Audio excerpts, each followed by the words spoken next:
What's up guys, welcome back to another video, and in this video I will show you how you can delete a currency account on the Revolut app.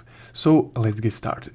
So once you're logged in into your Revolut account, to find an account that you want to delete, you can just scroll left until you can see an account that you would like to delete. So let's say that I want to delete this currency account right here because the balance on it is 0 and I'm not using it. So to delete an account, you would just need to tap on details right here for that specific account. So just make sure that you're on the same tab of the account that you want to delete. So just go ahead and tap on details. And then here on the account details tab, just scroll down to the bottom. Once you scroll down, you should be able to see a hide account option. So essentially, once you hide an account, it will be deleted. So from here, you can just go ahead and tap on hide account.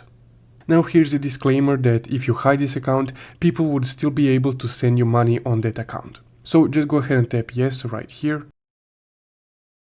And there we go. Now that account is hidden, as you can see. So that's guys how you can hide or delete a currency account that you're not currently using on the Revolut app.